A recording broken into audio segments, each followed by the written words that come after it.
Hello, today I want to share with you how I'm creating my dream living space and how I'm living with less furniture and more space. I have divided my process into several steps and I will go through them. So if everything will go right, within a couple of weeks, I will be moving into a small apartment and I was planning for this. And so I have been thinking about how I would want my space to look like, what I would like to incorporate, and what I definitely would like to take out of my space, and just the whole process of how to get to living furniture free. So to start with the first step, I was thinking about how I want my living space to look like, and I was especially thinking about what is actually important for me. What do I want to be able to do in my living room and in the separate rooms? And also, what are the things that I want to avoid? And here I try to let go of what I have been taught, and also letting go of all the images that I have seen about how living spaces should look like. And I've tried to consider what I need. I also think that this is very different for everyone and that it's really something that is so personal. For example, if photography is important to you and you need a dark room to make those photos, then you can make a dark room in your bedroom, for example, and use your living room as a studio. There are really no rules as to what we can use our spaces for. We can decide that for ourselves and what is important for us. So it's important to let go of this one and only template that has been taught to us our whole entire life, and to look more into personal needs and preference. I have made a list and I separated it into two categories. The first category is thinking space, and this one is very important for me because I get distracted easily. So I wrote down, what do I need? I need a clear space for a clear mind. Being able to focus. I want my eyes not getting distracted all the time. I want to feel rested. I want my space to be calming, that I don't feel rushed, that I can sit and think clear, that I'm able to make decisions.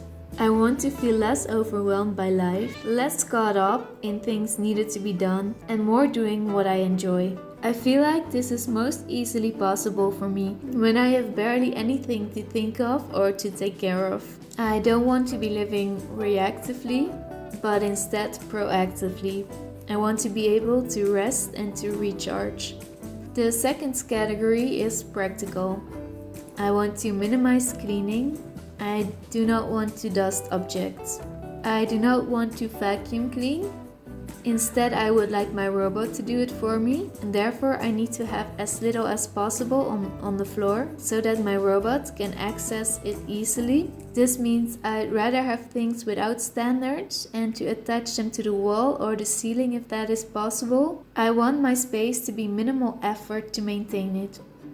I want to be able to spend my time and days doing other things. I want to be able to do yoga and to meditate every day. I want to have space for that, and also that it is inviting enough for me to maintain this lifestyle. That I don't need to put in a lot of effort to create an empty space every single day. That it already is this way and I just have to sit down and meditate or do yoga. I also need a space to work on my laptop. I either need a standing table, a small table on the floor, or a combination of those both. Step 2. Materials, colors, feelings, shapes. I like things to be compact and light. I am inspired by several things and I try to make my own version of it. First of all, I was inspired by a video that just popped up, and it was of a guy and his very extremely minimal apartment. It was a different style than I would choose, but it felt so clean and neat that it made me think. I am also inspired by this video of the healthy minimalist home, and I'm just totally in love with how their living space looks like. On the other hand, I also really like Scandinavian style, Japanese and Ibiza style. It's difficult to choose between those, but for my new home, I am leaning more towards Ibiza style. I love the white and the wood combination, the natural materials, the beach theme, and the floor cushions. I'm a huge fan of water, sea and ocean and beach style in general. The feeling of being on vacation in your own home appeals so much to me and has always been high on my priority list. In the future, I hope within a couple of years, I would like to move as close to the beach as I possibly can. But for now, I want my home to already feel this vibe. I will of course give it my own twist and make it as minimal as possible. I don't need a ton of furniture or decorations. I just want the sphere of Ibiza style as an inspiration, as a guideline.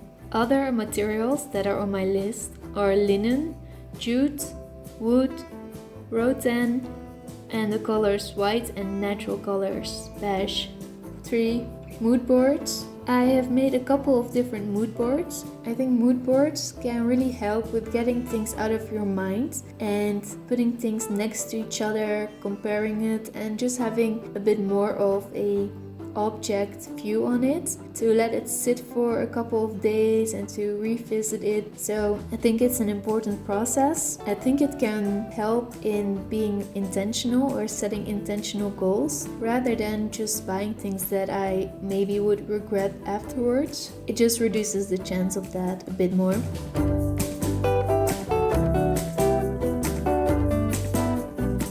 4. Sources. I try to get as much as possible secondhand. I made a mood board and put notifications on this sort of Dutch Craigslist app, and every time that something that was on my wish list was on sale in my neighborhood, I would get a notification. In the last couple of years, I really felt uncomfortable buying new things and the amount of production and waste that is involved with it. I know I cannot avoid it always, but it feels better for me to buy things secondhand. And also another big advantage is the budget, of course.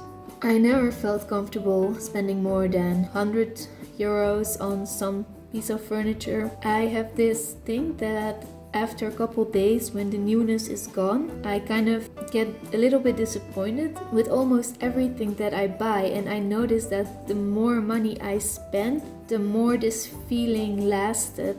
And objects just don't make me that happy. Emptiness does, so I'm never really very happy with it. Of course there are exceptions to this, and also I know that I have the option to buy handmade things, local things, but for me, for now, within my budget, it is not possible to do that. It would just be a way too high percentage of my income, and as I said, I just don't feel comfortable. I do find it different with fabrics and pillows, blankets, things like that. I do not like them being filled with chemicals and flame repellents. I know those can be very harmful and toxic in the long term, so I try to avoid those, and I think for that I don't mind spending a bit more, and also for quality food, because in the long term you win more.